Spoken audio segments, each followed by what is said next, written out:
Today we continue on with our NHL off-season plan series. We're now looking at the 28th ranked team from the regular season, the Arizona Coyotes. What should we expect from them this off-season, and will the potential arena deal overshadow anything they do with their roster? We'll discuss that coming up next.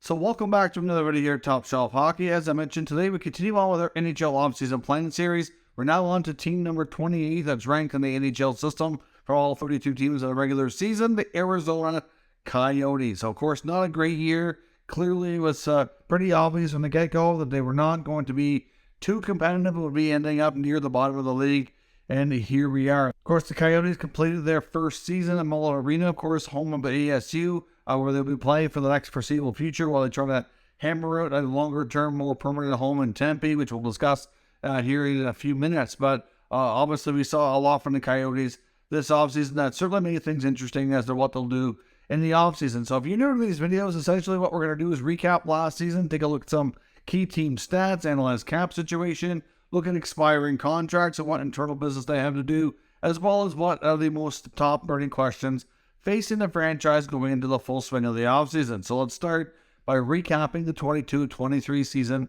for the Coyotes. They finished with a record of 28, 40, and 14 for 70 points. They scored 228 goals, 27th best in the NHL, so certainly that could stand to be a lot better. Goals against were 24th best at 299, so that's the overall goal differential for the team of minus 71.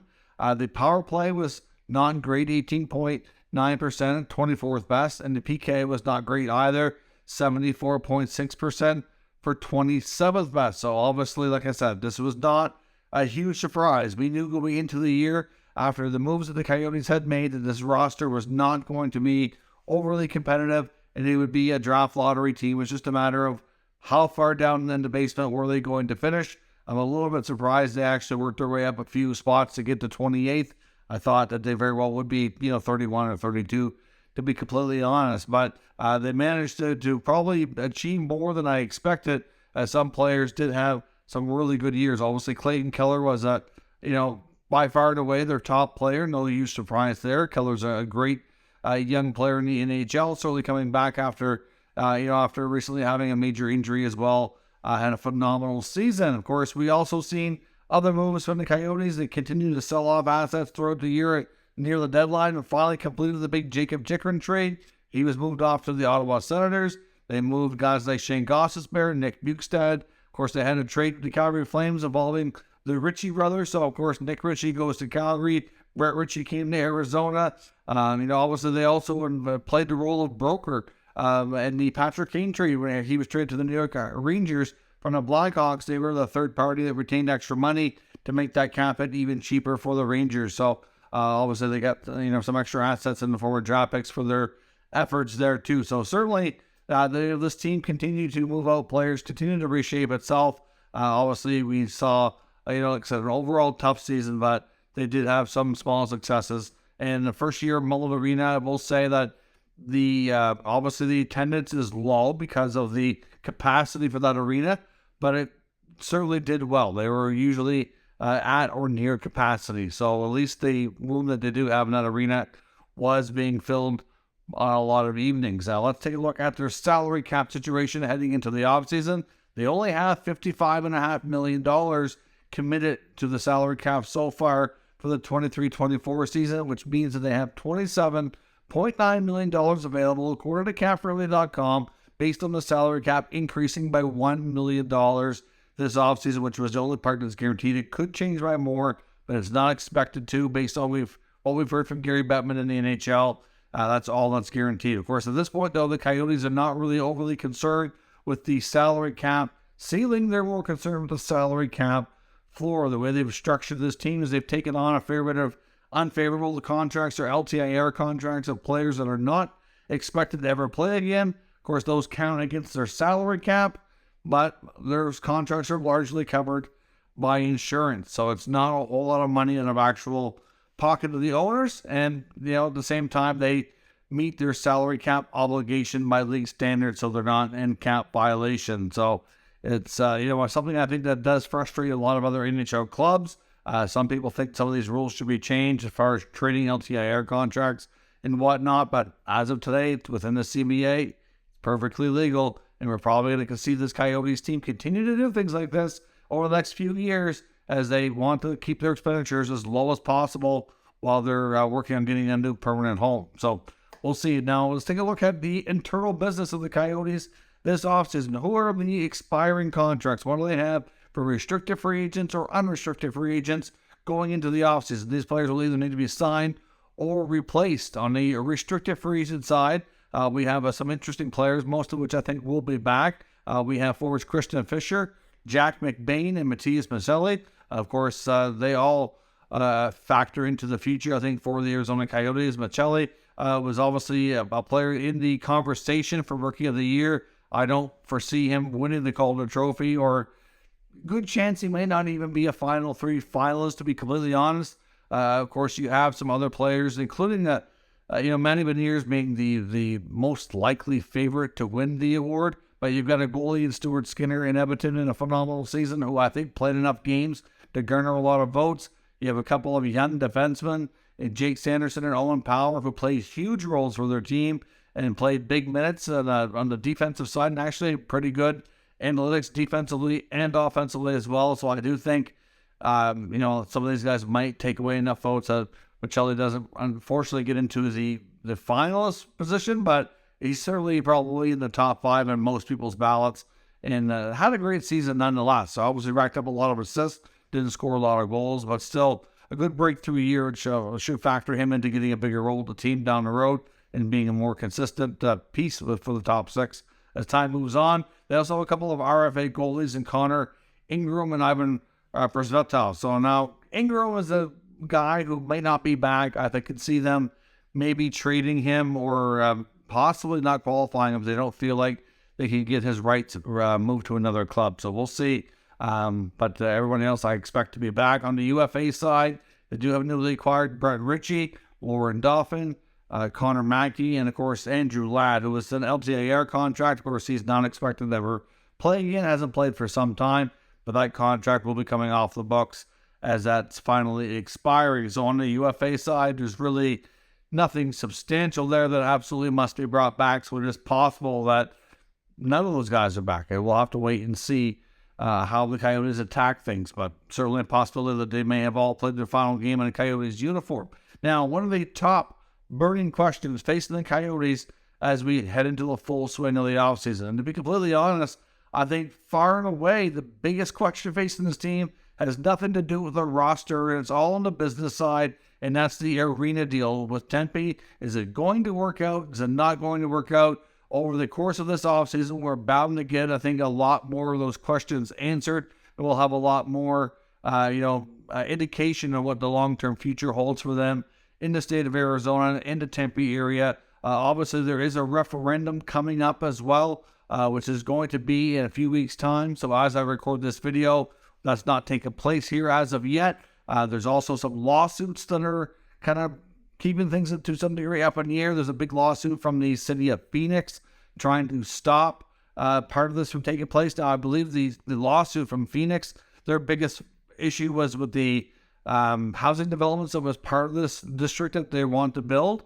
So I don't know at this point. We can't say for sure that lawsuit is going to stop things from moving forward or prevent the arena deal from happening, but it's certainly not something you really want to have hanging over your head when you're trying to secure your team's financial and long-term future in its home, where you hope to be its home. So obviously, the referendum is another big part of this too. Now, it's believed that City Council and those involved that obviously are bringing it to referendum largely support this project. So I don't really think that there's too much danger of it not passing, but at the end of the day, I really don't know personally how the local citizens feel about this. Obviously, they're saying that it's going to be privately funded, but at this point in time, once that is, let's say that the everything kind of moves forward, the referendum passes, they still have to iron out everything, from a contractual standpoint and all that. So it's still remotely possible. I know there's still some people out there that do have legit concerns and it won't be totally privately funded, or that they could have issues doing that. Obviously, this Coyotes team has struggled financially. I know the ownership there is somewhat new, but there's just some that are not entirely convinced. And time will only tell if they can prove everybody wrong and they can get this deal done. But certainly the arena deal and securing the future of this franchise longer term is a massive story to follow this offseason that's going to overshadow anything they do with the on-ice product for sure. There's no doubt about that. There's been a lot of chatter in the media lately too about potential other cities that might get NHL teams. There's a lot of them coming from ESPN about potential relocation or expansion cities. You know, you've heard about Salt Lake City. You've heard about, obviously we know Quebec City up in Canada is a really heavily wanting a team. It has been for a long time. You've also got other areas like Houston. You've got Kansas City.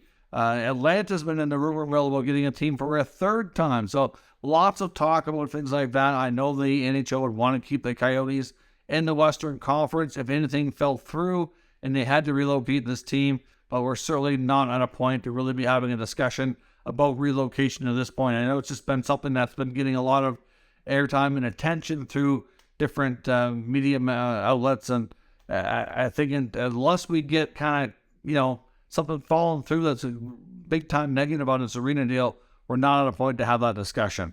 Now, another big point in the Arizona Coyotes offseason will be the 2023 draft. Clearly, they have a decent amount of draft capital. They're guaranteed a top 8 pick. That much we do know. Obviously, based on where they sit here today, they're going to, be anywhere from likely 6 to 8. Unless they win, they can move up to 1 or 2. That's a possibility as well. They do have a second first-round pick that belongs to the Ottawa Senators that they acquired in the Chychrun trade.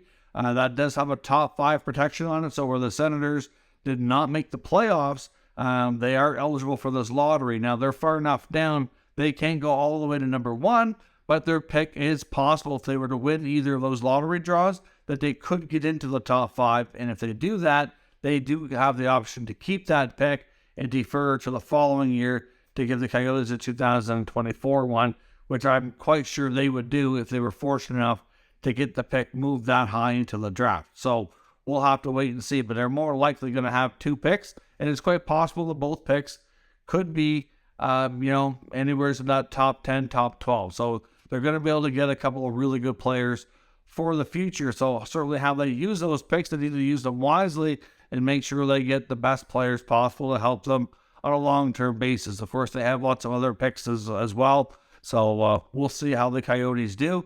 Certainly going to be a big part of building their future with what they have there in that sense. Now, I also wonder as well if we're going to continue to see them take on other bad contracts or LTIR contracts that they can use to help get to the cap floor or above. I mean, they may not be too concerned about going up above the cap floor if they have enough LTIR contracts, because like I said, those are quite often largely covered by insurance. And if they're getting, 80% of the contract paid by insurance, there's not a whole lot of money coming in a pocket. I'm convinced this team wants to spend as little as possible on salaries. So I would not be shocked if a contract like a Carey Price, for example, made its way to Arizona, and it might help get another team like the Habs out of the LTIR conversation. Certainly some teams are relying on it, and, it makes things more challenging in some ways. It's certainly not really a loophole, but a workaround to spend above the cap. But once you're kind of in that kind of predicament with your team,